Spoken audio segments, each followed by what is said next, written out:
A premier name in cargo boxes, Thule has raised the roof with the Sonic Alpine. The Sonic Alpine, really from nose to tail, is probably the coolest looking box we've ever made. Sleek, functional, and strong. A description you might use for your car, and that's no coincidence. We're going to choose accessories that go on our cars, largely on looks, so it has to fit the stuff I have to carry, and it's got to look totally killer. The Sonic Alpine turns heads with its high-gloss, aerodynamic dimple top, and it opens on both sides. Check out my watch, check out my bracelet, check out my car, check out my cargo box. This Swedish cargo carrier begins its life at Thule's North American factory in Illinois. At the beginning, it's a simple piece of acrylic. The Sonic Alpine starts out as flat sheet. This flat sheet of acrylic, used to make the top of the box, has some unique properties. The top is acrylic cap to give it that glossy, shiny look. They also put what's called a UV package in it for weatherability and resistance to the sun. The bottom of the cargo box is made out of a utility-grade, all-purpose acrylic. The acrylic pieces are heated in a massive rotary oven. The sheet is placed in position and raised up to a clamp frame where the material is heated to roughly 340 degrees. After being heated in the oven, the acrylic has gone from sturdy to pliable, perfect for vacuum molding. The molds either come up or down to the plastic that's sagging, and then we vacuum form that. It's during the vacuum forming that the new and most recognizable feature of the Sonic Alpine is revealed: the dimples. The dimples do make the cargo box slightly more aerodynamic. If you think about a golf ball, it's kind of that same thought process.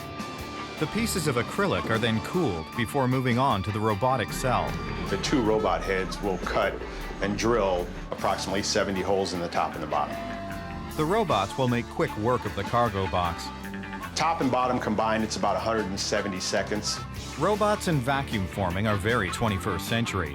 Manufacturing was a lot different when Erik Thulin started almost 75 years ago. Thule, in terms of a historical brand, has been around since the early 40s. Back then, Thulin wasn't making car accessories at all.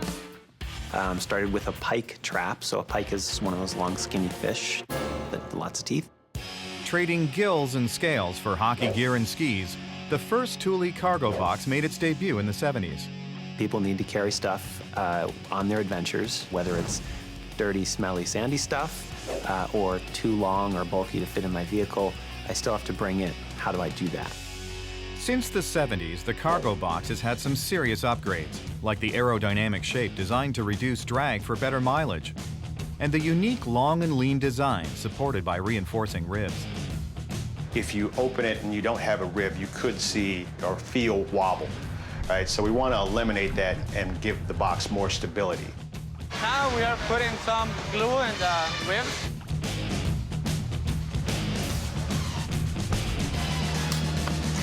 Next, the lift handles are installed. The Sonic has this neat fin feature right over the lock assembly that is obviously for lifting. I mean, it just asks to be pushed. The top half is now done and is set aside as work on the bottom half starts. We installed 2 square support bars onto the bottom form. The whole part of this is for the bottom to get support out of it. So we place the support bars into the fixture, and then we place the bottom form on top. I'm applying rivets to the bottom with the 2 curl bars. Next, the mounting hardware is installed. That's what attaches to the rack to your car. They're adjustable, so you can position them around your crossbars on your car. So we take this, put it underneath, rivet. And then, so I'm putting the quick grip on. And this is gonna hold it in place. Made adjustable, they can slide along the track to accommodate almost any vehicle. What's great about these boxes is that you can adjust this to your car. Next on the list is a strut. On this side, we put a strut.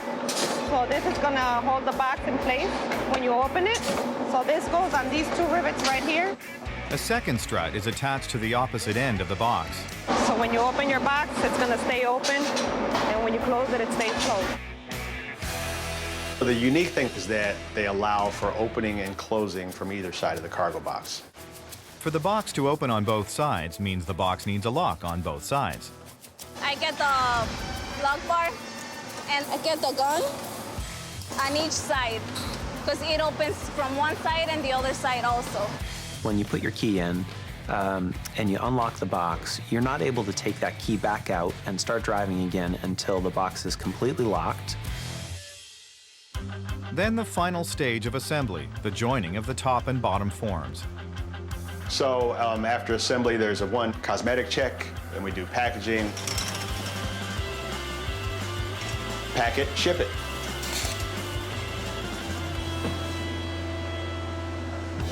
From the chalet to the beach house, this is a cargo box you'll love to show off. My favorite thing about the Sonic Alpine is actually how low and lean and sleek it is, but I think that most folks' favorite thing about the Sonic Alpine has got to be the dimples.